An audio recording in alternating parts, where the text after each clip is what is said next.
Seigneur, au nom de Jésus-Christ, nous ouvrons notre culte. On se mettre debout pour la lecture de la parole.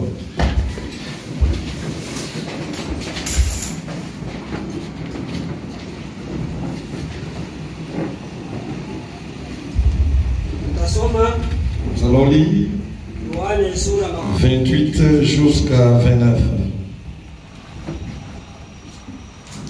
Thomas lui répondit, mon Seigneur et mon Dieu Jésus lui dit. Tomasi akamujibu, Bwana wangu na Mungu wangu. Parce que tu m'as envié, tu as crié, et ceux qui n'ont pas vu et qui n'ont pas crié. Yesu akamujibu, ni kwa sababu unaniona njoo unaamini? Heri wale wasioamini pasipo kuona. Bwana bariki somo lake. Que Dieu bénisse la lecture de sa parole. Hii ni neno ya Bwana Yesu. Ça c'est la parole de Jésus. Alimwambia Thomas. Qu'il a adressé à Thomas. Asituangalia siku ya leo. Et qu'on s'examine ce matin. Si tu seras semblable comme Thomas et tu cherches toujours à palper la réalité pour voir, si tu n'as pas encore vu, tu n'as pas encore cru. Mais Jésus a dit à Thomas, Koko malipo de tous ceux qui croient sans voir. Nous allons dire à notre Dieu, il nous accorde la foi de croire sans, puisque parmi nous personne n'a vu Jésus-Christ. Personne n'a vu Thomas. Et tout le monde est passé Thomas. Thomas était proche de Jésus. Il a dit, je dois croire à cela jusqu'à ce que je le. Nous sommes heureux, puisque nous croyons ce que nous n'avons pas vu. Demandons une cantique de méditation. Il demande à Dieu de vous accorder la foi.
Nous te sommes reconnaissants infiniment ce matin parce que ta parole déclare chaque matin tu renouvelles ta bonté et tes fidélités ne sont pas à leur terme. Dieu bien-aimé, c'est parce que tu as renouvelé ta bonté que nous nous trouvons ce matin en ces lieux. Ce n'est ni par notre puissance, ni par notre force, mais c'est par ta grâce, Père. Laisse que nous puissions parler comme tu avais parlé à Paul, ton serviteur, lorsque cette épine-là l'indisposait.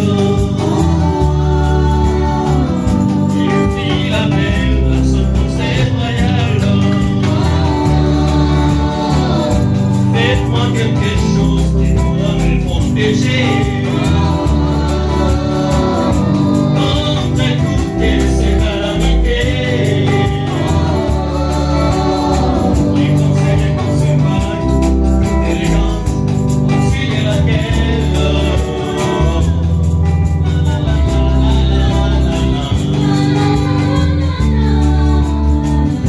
il y avait une inscription disant ceci passera aussi. Les rois et la colère, les clients tout enflammés. N'est-ce pas que vous montez de moi? Pensez, je demande un talisman pour m'apporter pardon. Alléluia. Alors, veuillez bien m'expliquer ce que ça veut dire, cette inscription.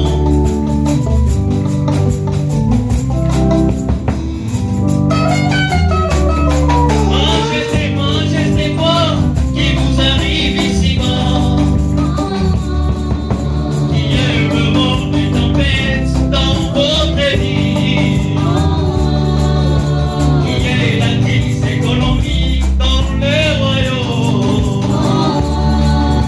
Il y a eu l'instabilité dans vos commerces. Souvenez-vous, si bien, rien n'est éternel au roi. Souvenez-vous, c'est écrit là sous ma main. Ceci passera aussi.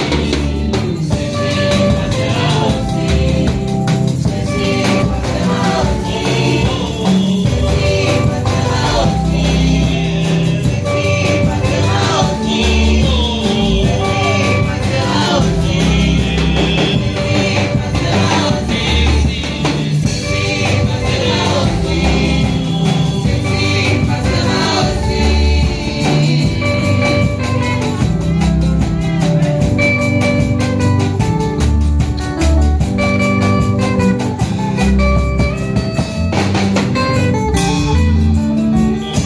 Il y a des moments où les opères deviennent tellement difficiles et que vous levez la main pour vous en tirer seul. Parfois vous traversez les carences, gravissant même des montagnes. Lorsque tu es confronté, c'est vous, comment t'as lorsque tu es devant une maladie grave, lorsque tu es devant une situation, mon frère, lorsque tu es devant une situation économique, lorsque tu es devant même le sida,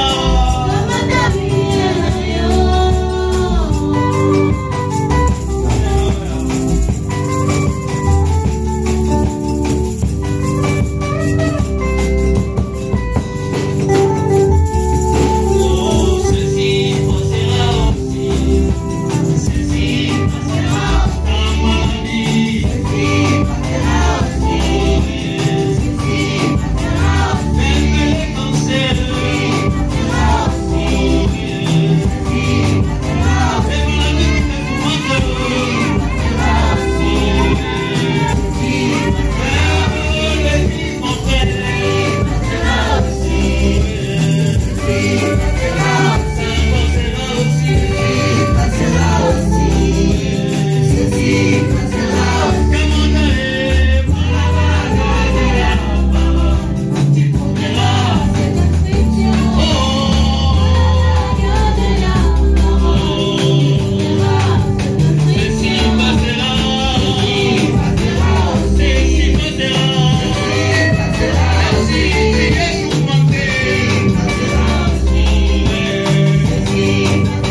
naye amalizie wimbo wake.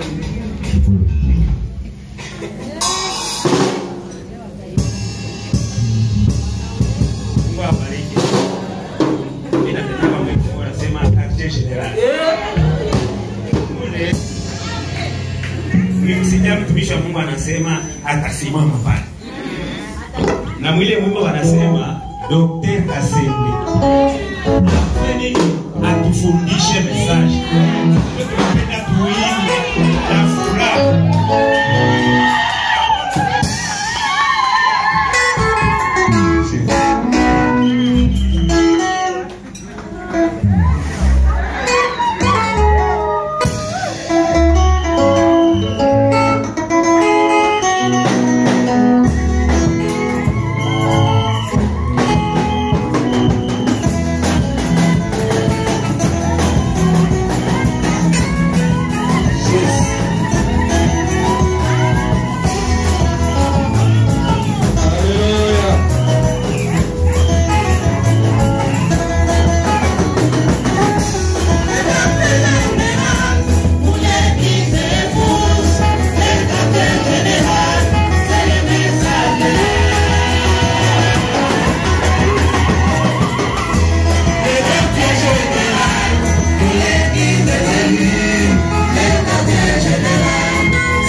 gratitude contre les pauvres. Commence à dire à cette tête, et dans ces messages, il y a beaucoup d'erreurs, il y a beaucoup de confusion, et que les pauvres malades soient détruits, ramenés, soient dirigés, et pour ce soir élevé, pour ce soir élevé.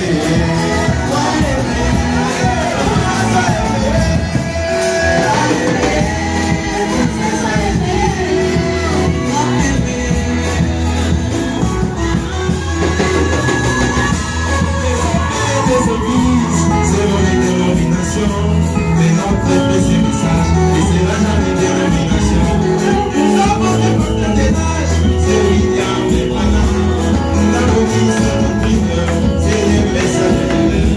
Nous avons des ministères, des arts et des missions, des écrits et révélés, selon la dispensation. Aujourd'hui, dans ces messages, prêchés par William Branham, incarné dans une prédicateur. Ma sœur, et j'envoie des messages. J'envoie des messages.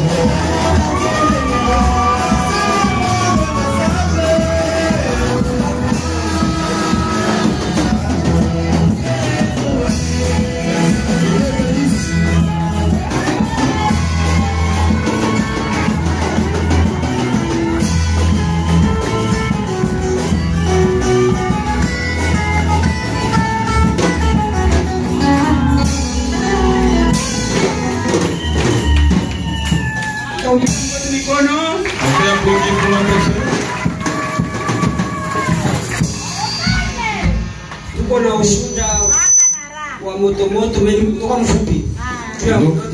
Nous avons un témoignage brillant. Et la bienvenue pour votre témoignage, ma soeur.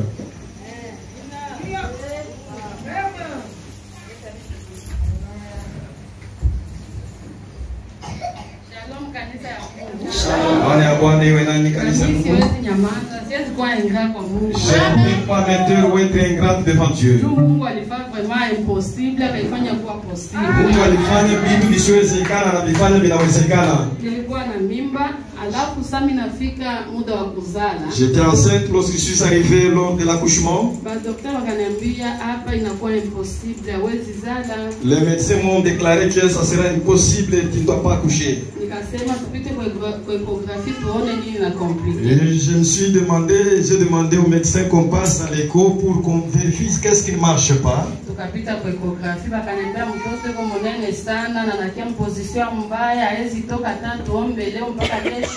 On m'a dit que non, l'enfant a grossi à l'intérieur et il n'est pas dans une bonne position. Même si on priait, l'enfant ne peut jamais sortir du ventre.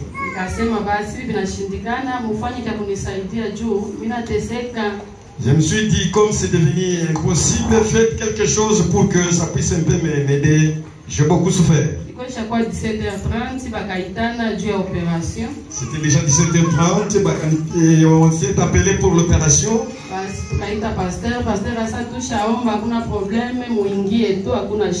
On a appelé le pasteur a dit il n'y a pas de problème, nous avons déjà prié.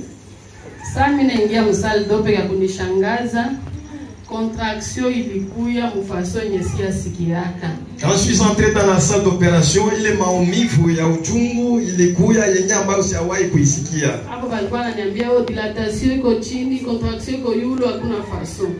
Et quand le médecin me déclarait que la dilatation c'est un peu basse, la contraction est élevée, alors je ne comprenais pas.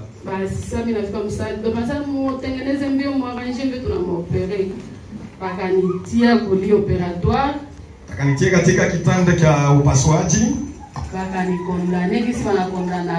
Bakanifunga jinsi wanafungaka watu juu ya kupasuaji. Ikafika ana serenge bakanja kudiskite bombeke mule banaanza kukosana sana. Mule discussion yako daktari alikuwa mbele cha jiprepare bien, iko na chunga tu anesthesie kanipasule. Daktari akaambia mwenzake, matrice na mtoka ona pale. Et quand ils étaient dans une pleine discussion, l'anesthésiste devait me donner des piqûres, alors il n'avait pas de seringue. Alors, en pleine discussion, alors on s'est retrouvé des médecins qui étaient devant moi, qui déclarent, qui va dire à son ami que la matrice était déjà sortie. Niko na docteur anajideshabille, tulikuwa na mademoiselle moi mule, alikuwa eko nanisaidia. Yeye akakuwa na care bila kuona réellement kile kitu kinatoka mtumbo. Il y avait une demoiselle qui assistait le médecin, alors elle avait un cœur dur, elle a vu ce qui est sorti dans le ventre. Sasa alikuja kuangalia pembeni, akakuta ni mtoto. Akasema daktari mpia anazala. Et cette demoiselle a déclaré qu'à côté, si c'était sorti, c'était l'enfant qui était sorti. Mimi namshukuru Mungu wa Branham. Mungu wa Branham yuko mzima. Je remercie le Dieu de Branham qui est vivant. Mimi nazala mkingo kondane. Sijue kama mtoto alipita mvua gani. Mpaka hivi mimi ngana jitone. Mama Mungu amebariki kwa hiyo.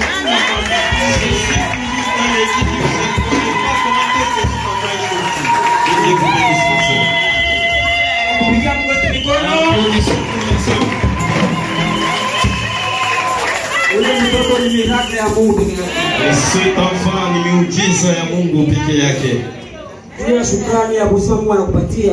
Pour le remerciement de la vie que Dieu vous accorde, le souffle de vie que vous avez, chantons avec la joie.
Kristo leo. Regardez le niveau classe qui s'appelle chrétien Ndio kwa aujourd'hui. maana leo Wakristo wanakuwa watu maboka na mabaraka yote Mungu alibatayarishia hawaone. C'est pour cela que les chrétiens aujourd'hui sont devenus de peureux et toutes les bénédictions destinées par Dieu, ils ne les voient pas. Amen. Oui, Hii juki dunia kinatuingilia modele yote natoka mu television unafuata. C'est parce que la mondanité est en train de régner ces jours. Tout ce que tu vois à la télé, tu l'appliques. Yote wenyewe utaona mu television unafukuzia. Tout ce que tu vois à la télé, tu es en train d'obéir à ça. Yenyewe utaona kufasi fulani vinengera mu kanisa. Si tu vois des choses à la télé, cela entre même dans l'église. Ndio kama profeta anasema niveau spirituel ya kanisa inamalizika. C'est pour cela que notre prophète dit que le niveau de l'église aujourd'hui va de mal en pire. Baisraelia bakajitambua sema kweli Mungu wetu tuko na Mungu. Les Israélites ont su que réellement nous avons Dieu. Koma tunaanza kuteseka hivi tunaanza kuishi muterere vyakula tumkula bana tumalizia vyote. Comment est-ce que nous sommes en train de souffrir la récolte que nous faisons, on n'est pas mesure d'entrer en possession de nos choses. Ndugu yangu na dada yangu ujireseziri leo. Bien-aimés frères et sœurs, je vous demande de faire la prise de conscience aujourd'hui. Mungu akomenya kukuyazia mabaraka ya mingi sana. Dieu vous a donné plusieurs bénédictions. Eko na besoin akuone akukute kwenye kwa sawasawa na neno yake. Dieu a besoin qu'il puisse vous trouver en ordre de sa parole. Israël akajireconnaître. Israël s'est reconnu. Ikaanza kumlalamikia Mungu. Et il a commencé à crier devant Dieu. Wakati wanaanza kumlalamikia Mungu. Pendant qu'il criait à Dieu, utusaidie. Aidez-nous Seigneur. Natufikia. Les difficultés sont arrivées. Amen. Amen. Hatukuli tena tushibishi tena na batoto. On ne mange pas et on ne se rassasie point avec les enfants. Prophète Branham anatuambia. Le prophète Branham déclare Mungu akujibu akukombole mwile magumu uko nayo. Avant que Dieu puisse vous délivrer de la souffrance par laquelle vous passez, mbele Mungu apate kuonesha kanisa yake, asema iko kanisa yangu. Avant que Dieu puisse montrer que cette église m'appartient, cha kwanza anatumaka ndio nabii. La première des choses, Dieu envoie son prophète. Ndio inaonesha naka asema angalia Mungu yuko mwenye kupenda taifa yake. C'est cela ce qui montre réellement que Dieu aime sa nation. Mungu mwenye kupenda Israël, le Dieu qui aimait bien Israël, akatuma nabii. Il a envoyé un prophète. Ule nabii, et ce prophète-là, abakumutaya hata jina hayulikane. On n'a pas cité même son nom et ce prophète-là n'est pas connu. Prophète anasema essentiel ile kujua jina yake. Le prophète Branham dit que l'essentiel ce n'est pas de connaître son nom. Essentiel ni kusikia message ya ule nabii analeta. L'essentiel est d'obéir au message que ce prophète-là a apporté. Biblia haikuandika hata jina yake. La Bible même n'a pas dénoncé son nom. Mungu mwenye kupenda taifa, Dieu qui aimait bien sa nation, mwenye kutupenda mwi wakati wa mwisho. Dans ce temps de la fin aussi, Dieu nous a aimés. Mungu akatutumia nabii katikati yetu. Et Dieu nous a envoyé un prophète au milieu de nous. Ni mapendo ya Mungu. Sachez bel et bien que cela est l'amour de Dieu. Nabii anakuya, lorsque le prophète est venu, anakuya na message ya délivrance. Il est venu avec un message de délivrance. Mungu abarikwe sana. Dieu soit loué à jamais. Anakuya kudélivrer taifa ya Mungu. Il est venu délivrer le peuple de Dieu. Kupanguza machozi ya wale watu wanalia. Pour essuyer les larmes de ceux-là qui pleurent. Kupatia watoto wale wenyewe wanakosa watoto. Pour donner les enfants à ceux-là qui manquent la maternité. Amen. Amen. Kulisha wale wenyewe wanakosa kula. Nourrir ceux-là qui sont affamés et qui manquent quoi mettre sous la dent. Mbele ya wao kupata vile vitu, avant que tu puisses avoir ces choses, inafaa upokee nabii mwenyewe Mungu anakutumia. Il faut que vous puissiez recevoir le prophète que Dieu vous a envoyé. Mungu abarikwe sana. Et Dieu soit loué à jamais. Unafukuzia wakati sana. Je suis en train de faire la course avec la montre. Amen. Amen. Wakati ule nabii anafika, lorsque ce prophète est arrivé, anafika na message. Il est arrivé avec un message. Amen. Amen. Anabambia, il leur a dit, leo hii mnaanza kulia. Aujourd'hui que vous êtes en train de vous lamenter. Mungu aliniambia kanini? Dieu vous avait dit quoi? Mungu abarikwe sana. Et Dieu soit loué à jamais. Alisema nitabibariki. Il avait dit que je vous bénirai. Wakati mnaishi sheria yangu yote. Lorsque vous mettrez en pratique tout mon commandement. Na kama mnakatala kuaplika kile kote nasema. Et si vous refusez d'appliquer tout ce qui est de mon commandement, laana itanifuata. La malédiction vous suivra. Maana yake ile laana inanifuata. Cela veut dire que La victimisation de cette malédiction, ni makosa yenu yenye mulifanya. c'est à cause du péché que vous avez commis. Inafaa mumurudilie Mungu. Il faut que vous puissiez retourner à Dieu. Mais huyu Mungu, Mais ce Dieu-là, abadilike. il ne change pas. Hii mugini mko naikala. La ville sur laquelle vous vous trouvez, Amen. Amen. Ni Mungu alinipatia. C'est Dieu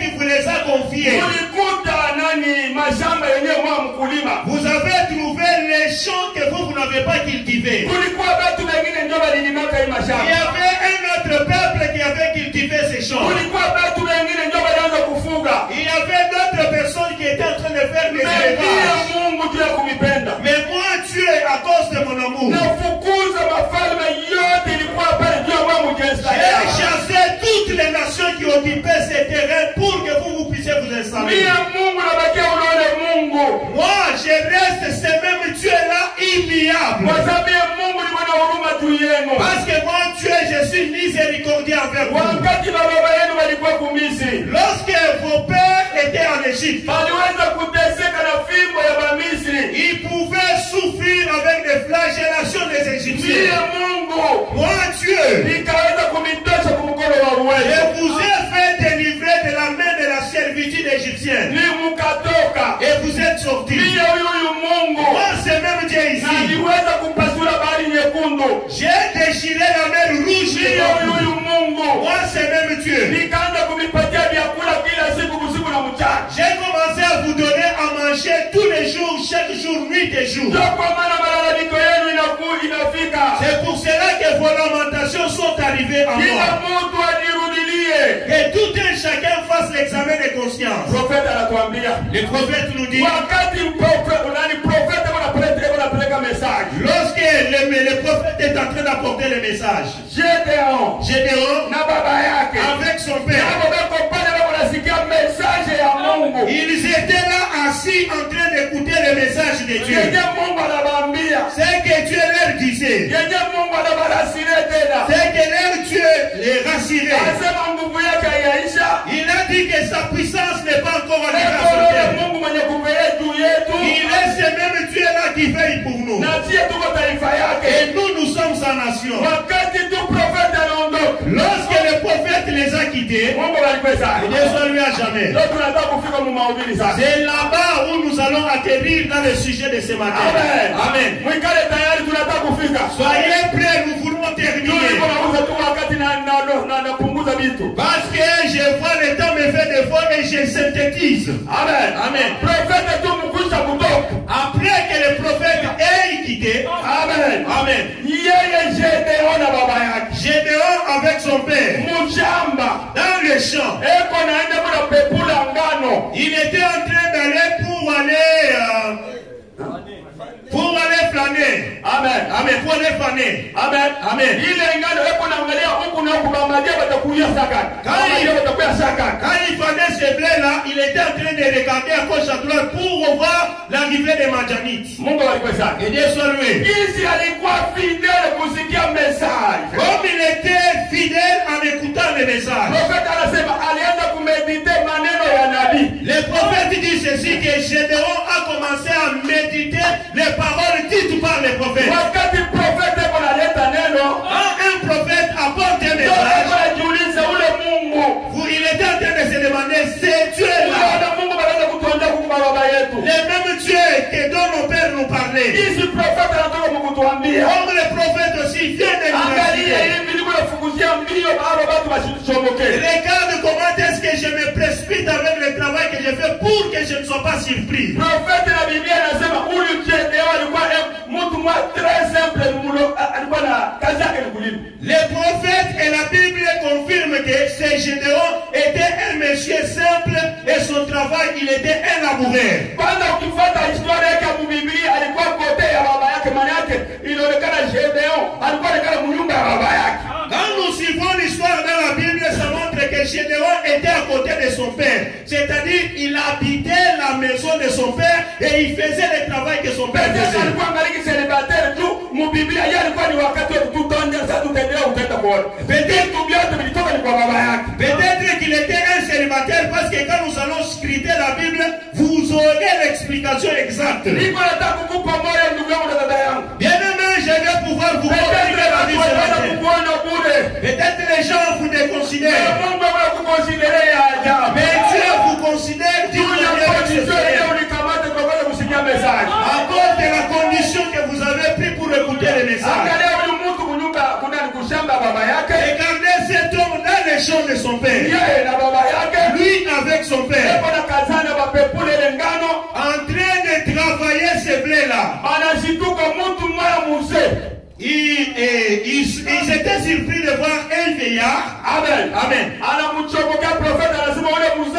Un vieillard qui les a surpris et le prophète dit que ce vieillard-là, il avait une canne qu'il utilisait pour marcher. Amen. Cet homme-là, Gédéon, était surpris. Et même son père. Amen. Amen. Cet homme-là est arrivé. Il a appelé seulement Gédéon.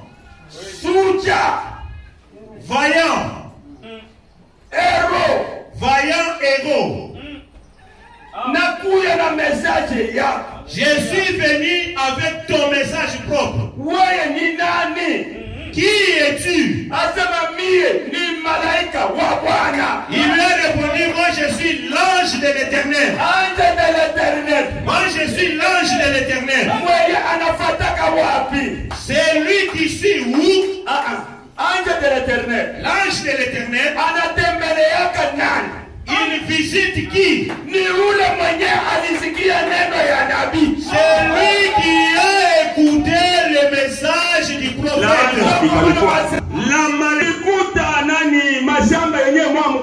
Vous avez trouvé les champs que vous n'avez pas cultivés. Il y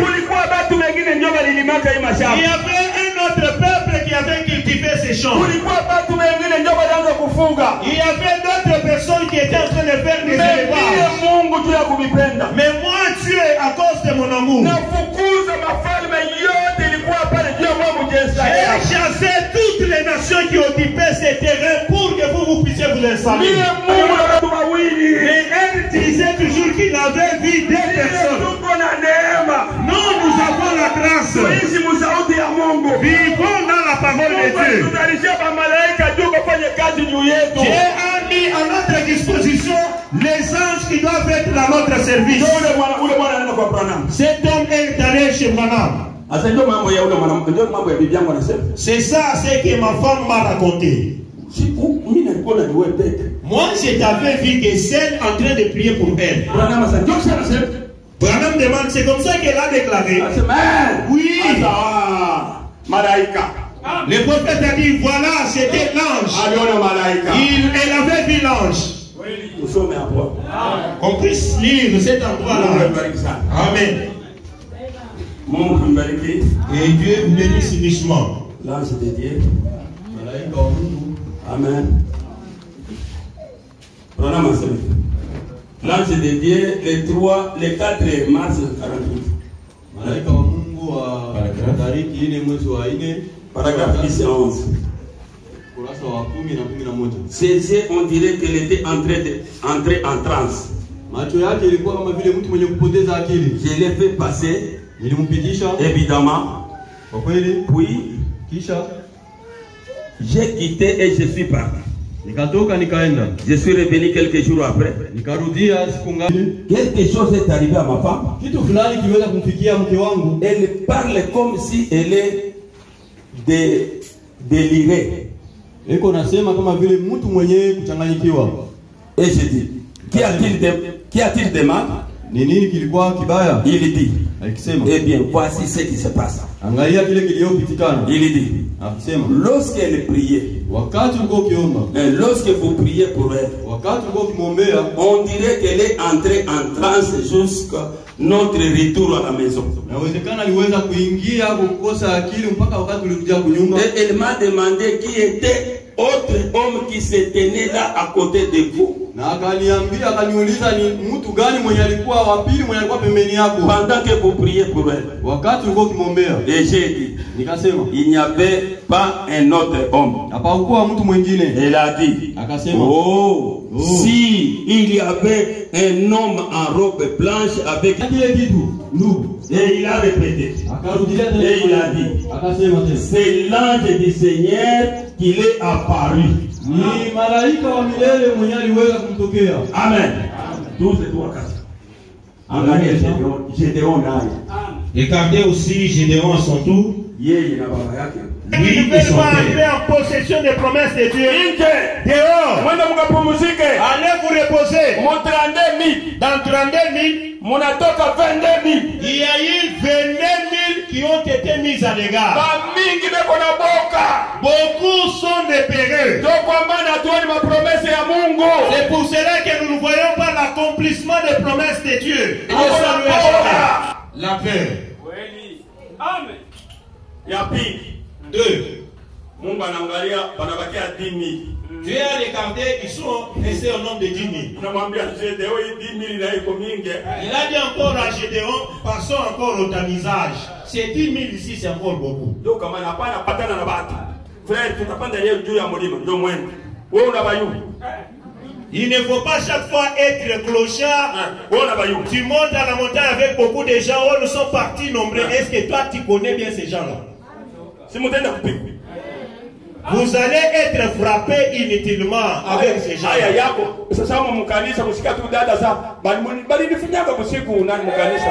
On t'avoue dans notre église ici, on entend une seule qui dit, oh non, on m'avait tranquillé. On m'avait fait... Toi, tu es dans une veille de prière.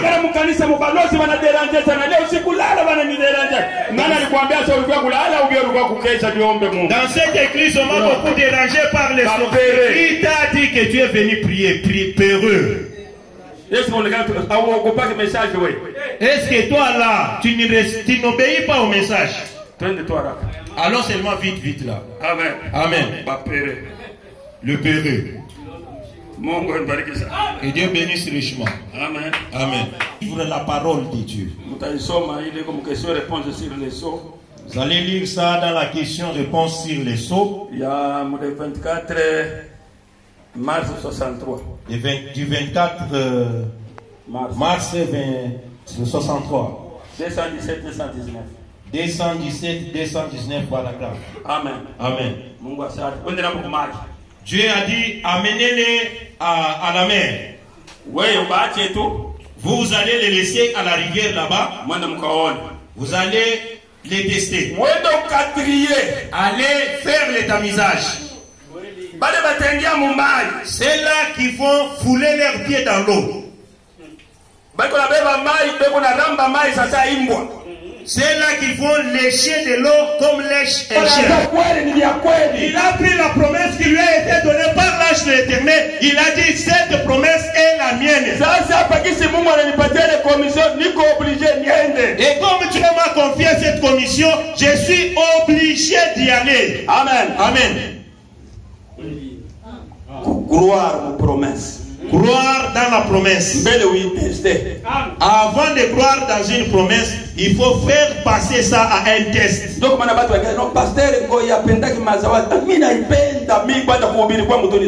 C'est pour cela que les gens disent, oh, le pasteur il n'aime pas les dons. Moi d'ailleurs, prêcher, c'est un nom. Moi je ne refuse pas les dons. Est-ce que moi là, je refuse les dons? Je ne refuse pas les dons. Nous allons examiner ces dons-là à la lumière de la parole de Dieu.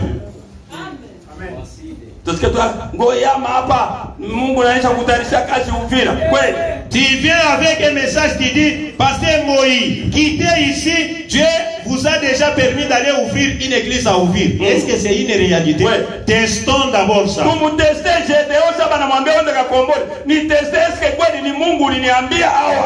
Lorsque Dieu a envoyé Gédéon, Gédéon a d'abord testé pour savoir si c'est réellement Dieu qui l'envoie.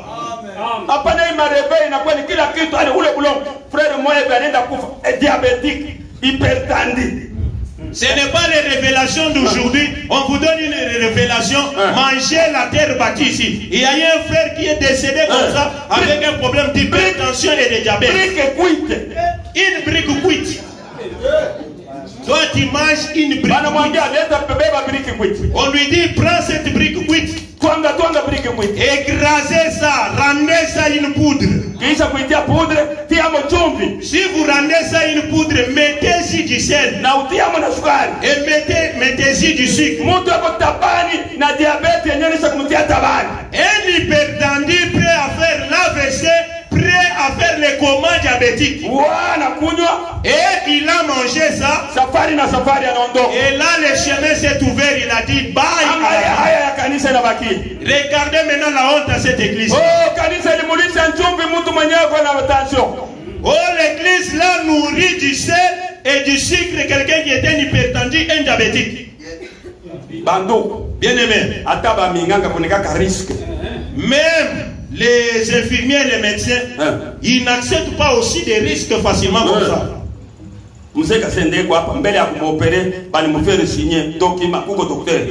L'ancien Kassende est ici. Avant qu'il passe à son intervention chirurgicale, il doit faire une décharge. Et il avait fait. C'est comme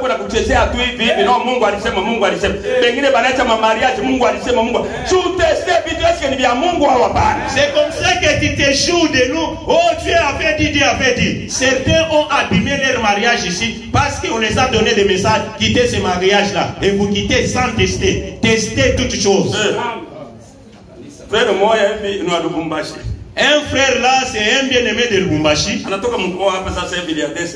Il venait à peine là de contracter son mariage il y a de cela 2 semaines. Il est à Likasi. Il ne sait pas quelle église entrer parce que c'est à Likasi où il travaille. Il s'est retrouvé, il entre seulement dans l'une de l'église de la place. Le prédicateur est en train de prêcher. 15 minutes. 15 minutes. Une sœur s'est levée. Avec une prophétie. Une prophétie de... Elle est sortie de là. Elle est sortie de là. Elle est venue jusque là-bas. Le prédicateur bouche bée en train de la regarder. Et la sœur là commence à tournoyer. Elle tient les frères. Arrivé à la chair. Après, elle a prophétisé. Elle ramasse une autre du haut de la chair. Mais le prédicateur, bouche bée, il est toujours en train de alors il me demande, c'est quoi ça finalement? Un pasteur, un prédicateur, moi je n'ai pas encore vécu des choses comme ça. À ma petite connaissance que j'ai dans les messages, je sais que le prophète dit, lorsqu'un prédicateur est du haut de la chair, c'est lui le prophète en ce moment-là. Parce que l'esprit des prophètes est soumis au prophète. On ne peut pas accepter des choses pour accepter. Nous sommes des Gédéons. Il faut que Gédéon soit convaincu de la commission qu'on lui a donnée. Et vous aussi soyez persuadés. Amen. Gédéon était sûr. Il a dit réellement c'est Dieu qui m'envoie. Quand il est allé auprès de son père, Amen. Amen. J'ai fait la course avec le temps. Amen. Amen. Arrivé auprès de son père, Dieu vient encore la nuit. Gédéon. Allez dans la maison de ton père là-bas, à la bergerie. Prenez un taureau. 2 taureaux. Un taureau de 7 ans. Prenez ces taureaux-là. Prenez aussi 10 personnes. Allez détruire l'autel de Baal qui est dans la maison de ton père. Amen. Le prophète dit, Gédéon n'a pas eu peur. Parce qu'il est sûr de ce qu'il fait. Il n'a pas eu peur. Il n'a pas eu peur pour dire non, ça va me chercher de midi à 14h. Non plus. Amen. Allez détruire l'hôtel de Baal. Gédéon avait 10 personnes. Gédéon a pris 10 personnes. Avec ses chevaux. Arrivé maintenant là-bas, il a détruit l'hôtel de Baal. Il a détruit l'hôtel de Baal. Il a détruit. Et il a détruit tout l'hôtel entier. Et il a maintenant refait un autre hôtel de Dieu. Amen. Amen.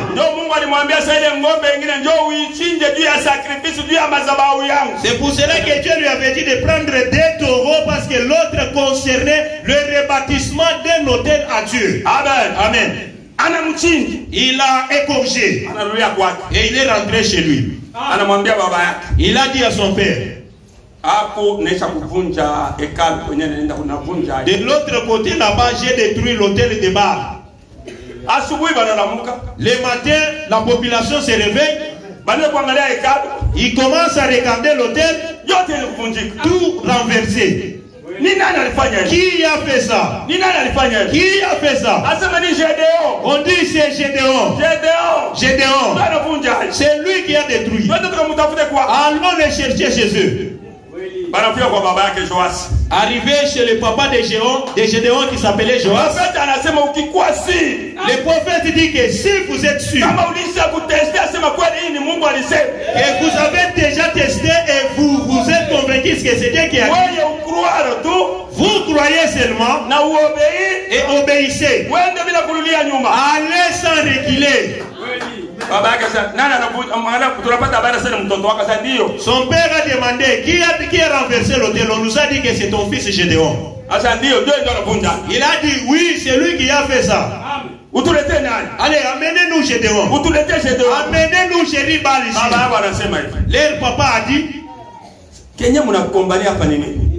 vous vous disputez pourquoi? C'est lui qui a renversé l'hôtel, c'est Gédéon. Amen. Amen. Gédéon a renversé l'autel et cet autel appartient à votre Dieu qui est Baal. Est-ce qu'il a détruit vos autels à vous?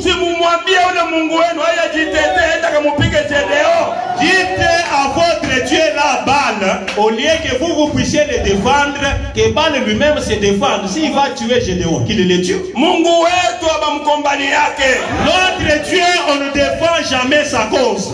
Amen. Lui-même défend sa cause. Que Dieu bénisse richement. Gédéon. Nous y allons petit à petit.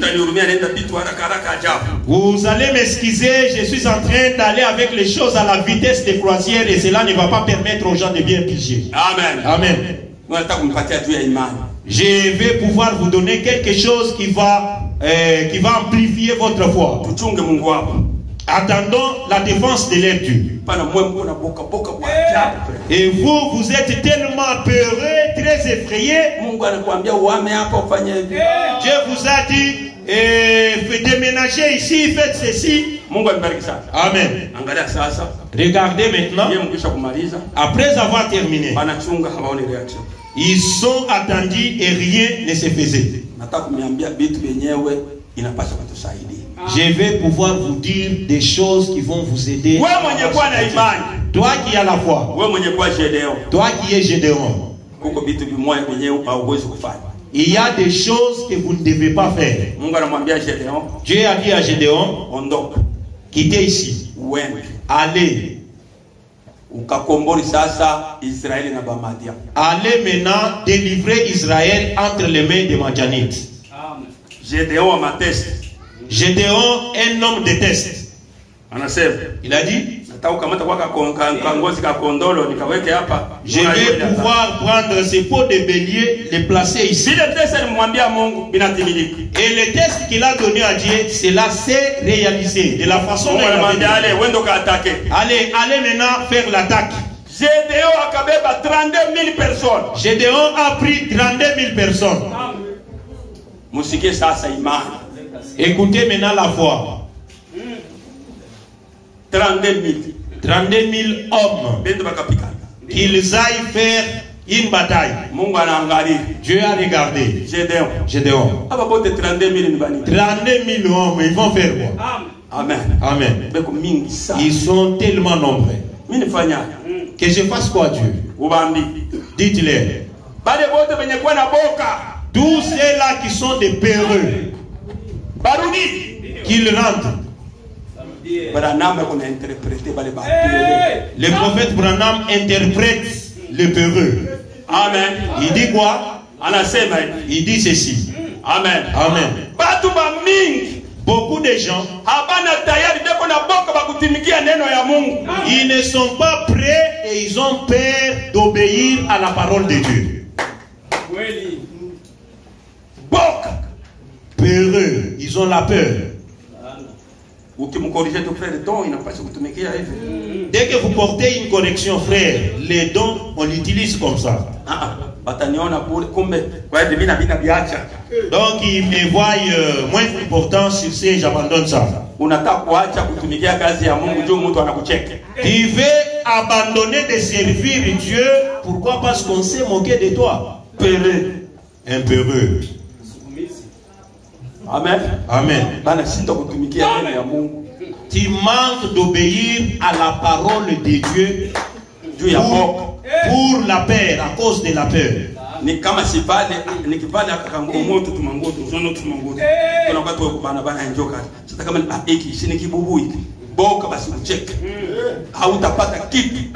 Au lieu que tu changes l'accoutrement, tu aimes bien le cercle, tu dis non, si tu portes un habit qui laisse quand même.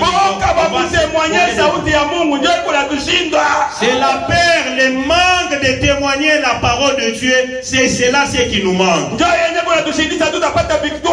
C'est cela ce qui nous fait rater la victoire. Nous échouons à cause de la peur. Qu'on ne se moque pas de moi. Dehors. La Bible dit 22 000 personnes. 22 000 personnes. 32 000. Ils étaient à 32 000. Amen. Vous les peureux, ceux-là qui ne veulent pas entrer en possession des promesses de Dieu, dehors, allez vous reposer.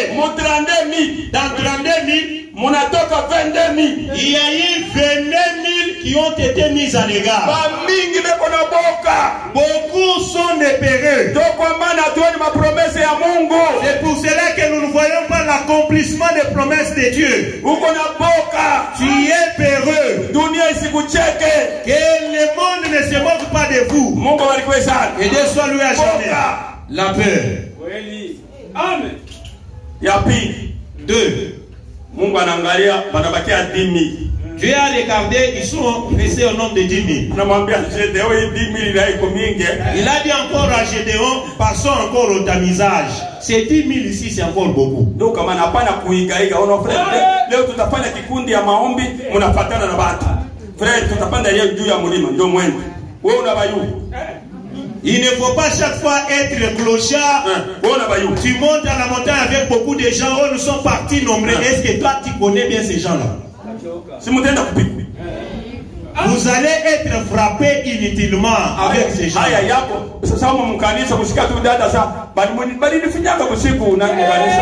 On t'avoue dans notre église ici, on entend une sœur qui dit oh non, on m'avait étranglé. On m'avait fait. Toi, tu es dans une veillée de prière.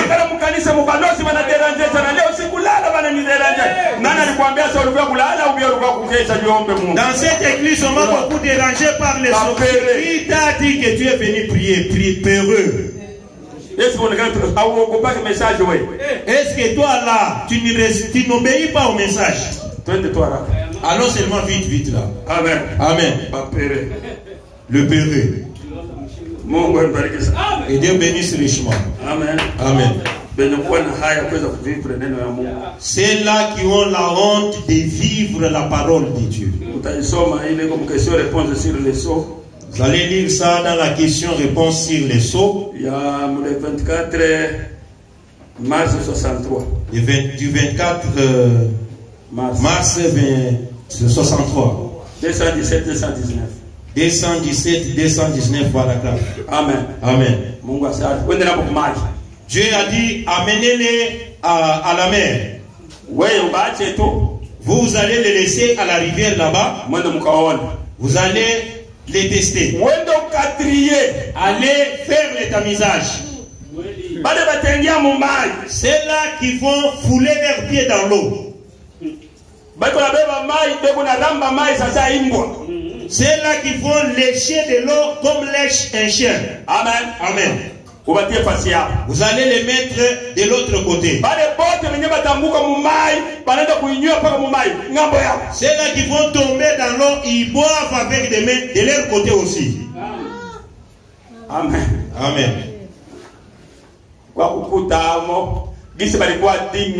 Comme ils étaient au nombre de 10 000, 9700.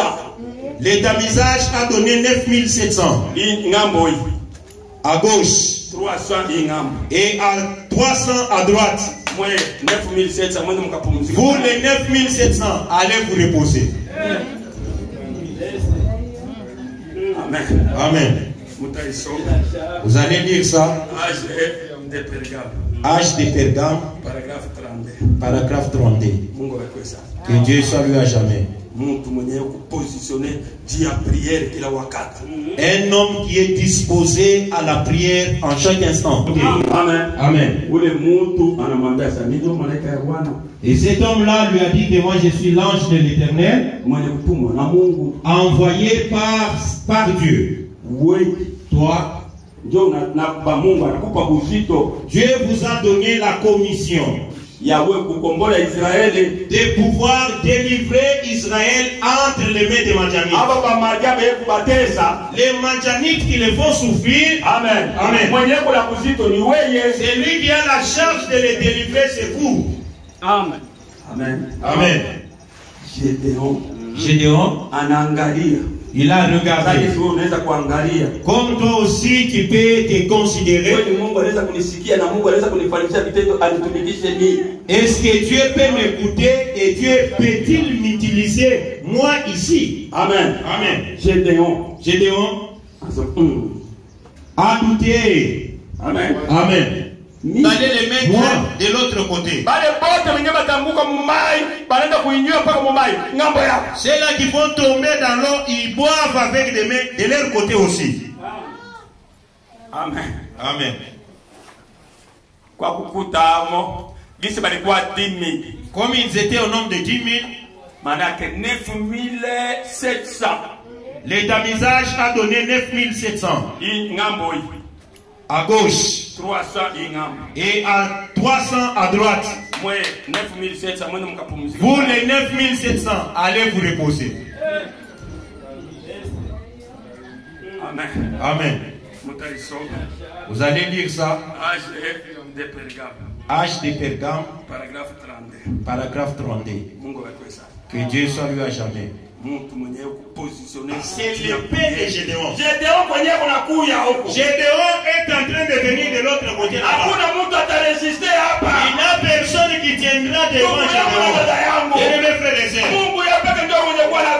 c'est Dieu lui-même qui est en train de combattre. Les Madianites ont pris la poutre de l'esclavage. Pendant que Gédéon n'avait pas encore foulé ses pieds dans les camps Madianites. Oh mon Dieu! Est-ce que bien aimé frère et sœur, vous pouvez pénétrer ces choses? Les combats c'est pas pour vous. Les combats est pour Dieu. C'est Dieu seul qui va batailler. Entre eux-mêmes ils se sont entretenus. Les autres ont pris la poutre de l'esclavage. Gédéon est entré dans la ville les mains en l'air. C'est pour cela que le prophète conclut en disant Amen. Amen. Si vous voulez voir les miracles, obéissez à la parole de Dieu. Et c'est là que reste la question. Ça c'est Dieu qui a dit ou pas? Si c'est Dieu qui a dit, obéissez et avancez. Et vous allez évoluer, le combat là ne sera pour vous. Dieu a dit imposer les mains sur le malade et le malade seront guéris. J'examine, est-ce que ça c'est la parole de Dieu? Oui, c'est la parole de Dieu. Imposez seulement les mains. Même quand nous nous promenons avec des prières, la Bible ne nous a pas dit de prier. La Bible a dit imposer les mains aux malades et les malades. Imposez seulement les frères la main. Recevez votre guérison au nom de Jésus. Tu parles. Et la question sera réglée. Imposez seulement la main et la maladie va partir. Imposez seulement la main, vous partez, la question sera réglée. Aujourd'hui, si vous faites ça, voilà, je suis allé chez l'ancien Kassene, il m'a seulement imposé la main et il est parti. Ce qu'il a fait là, c'est la parole de Dieu. S'il prie, c'est la parole de Dieu. Parce que la Bible dit, vous êtes malade, appelez les anciens qu'ils prient pour vous. Que Dieu bénisse richement. Laissez la paix. Laissez la paix. Si vous voulez voir Dieu sur la scène, laissez la peur. Ne vous sous-estimez pas. Gédéon a été choisi pauvre. Dieu l'a utilisé et il a délivré Israël. Vous aussi, Dieu va vous ramasser sans quelque chose. Peut-être lorsque Dieu vous a appelé, vous dans le message, c'est pour rendre votre famille riche. C'est cela l'objectif de Dieu. Ne vous sous-estimez pas. Peut-être que Dieu vous a appelé pour que vous soyez une seule tampon de votre famille. Ne vous voyez pas inutile. Ce n'est pas quelqu'un qui va faire quelque chose à ta place, mais c'est Dieu qui va tout faire pour vous. Et Dieu vous bénisse. Les Gédéons, n'ayez pas peur, ne craignez rien. Vous êtes des Gédéons. Les Gédéons choisis et élus par Dieu. Dieu vous a envoyé un prophète. Le prophète, bien qu'il n'est pas présent avec nous, mais l'ange de l'Éternel est en train de nous accompagner. Que Dieu bénisse cette prédication et qu'il vous débarrasse de la peur. Amen. Bien-aimés frères et sœurs, peut-être que vous venez de m'écouter pour la première fois. Je pouvais vous demander, approchez. Jésus-Christ a besoin de vous. Il nous a recommandé qu'on parte partout au monde, aller annoncer la bonne nouvelle. Dieu veut vous ramasser comme il avait ramassé Gédéon. Gédéon pour voir les prodiges de Dieu. Il fallait l'obéissance de ce qu'il avait entendu à l'ange de l'Éternel. Et c'est pourquoi aujourd'hui on vous prêche. Si tu n'as pas encore cru, Jésus dit tout celui qui va être baptisé au nom de Jésus-Christ